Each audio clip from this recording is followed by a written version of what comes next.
Good morning. It's Deacon Don again.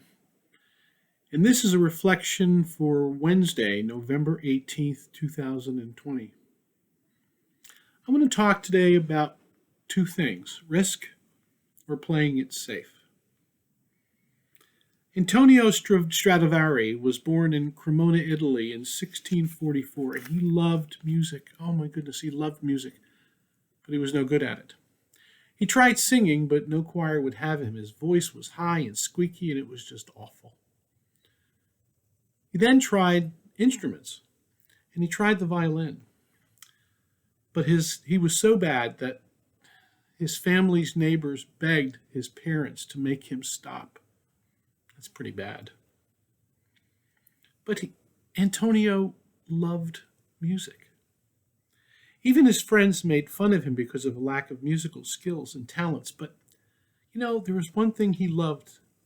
He loved to carve wood, and he was really good at it. When he was 22, he became an apprentice to a well-known violin maker named Nicholas Amati. And under Amati's tutelage and training, Antonio's hobby of wood carving became his craft. And he started his own violin shop at the age of 36. He worked patiently and diligently and faithfully on the one talent that he had: carving wood. By the time he died at the age of 93, Antonio had built over 1,500 instruments, most of them violins, and each one bearing the label Antonio Stradivarius of Cremona, made in the year, whatever the year was. Today, they are the most sought-after violins in the world, going well over $100,000 each in value. Antonio couldn't sing, he couldn't play, he couldn't preach, he couldn't teach, but he could carve wood. And he used the one ability he had to the best of his ability. And his violins today are still making beautiful music. Antonio took a risk. The other illustration about playing it safe is this. There's an old story about two farmers who were sort of talking to each other over their fence line. One farmer in the early spring asks the other farmer, he says, "So Jake, what are you going to plant this year? Are you going to plant corn?" Jake looks at him pretty soberly and says, "Nah, I'm not going to plant corn.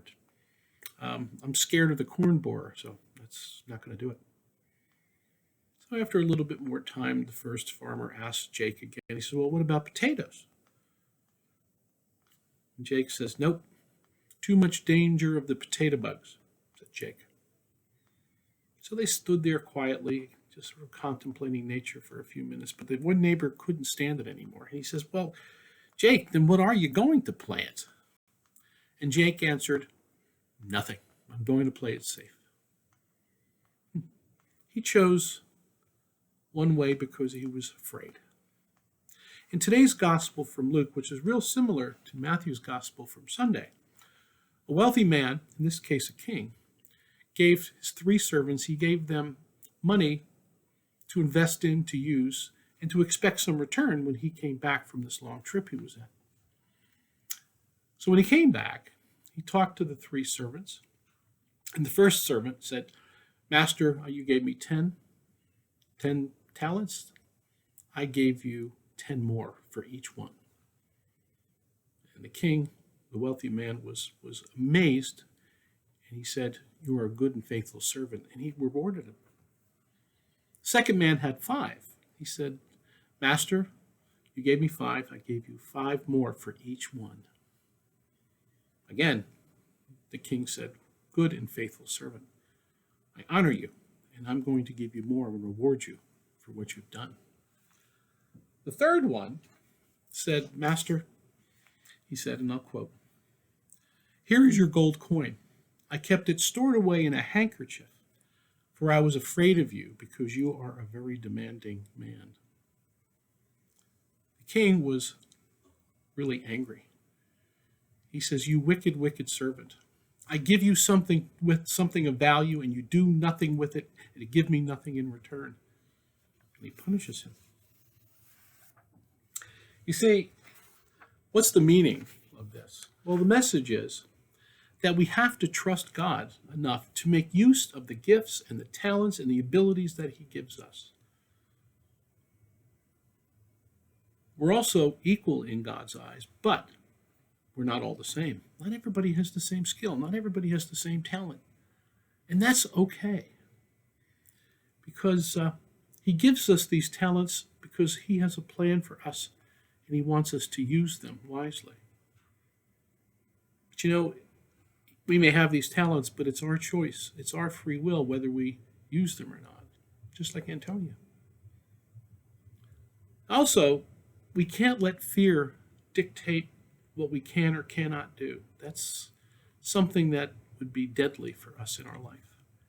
And given the parable, I doubt Jesus thought that giving into fear by that third person was the right choice. I don't think you do either. Sometimes when we face a difficult decision or some of the other realities of life, we say, I don't have any real gifts. I have nothing to offer. There's no plan for me in this life. I'm just not going to do anything.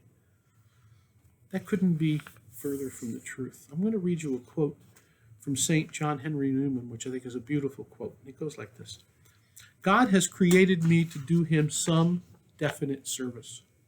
He has committed some work to me which he has not committed to another. I have my mission. I may not know it in this life, but I shall be told it in the next.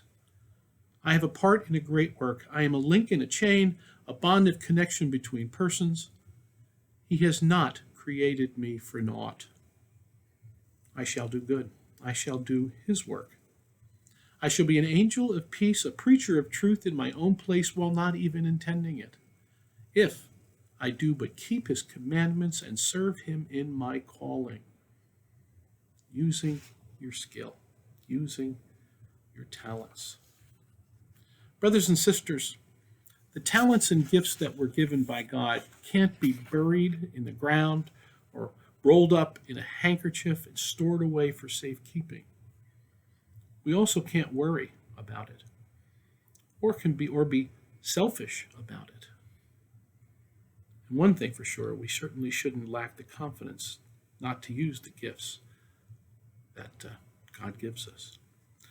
Let your life shine through your service and the use of those gifts. Let your life and your service to God be a beacon to others by the gifts that he's given us.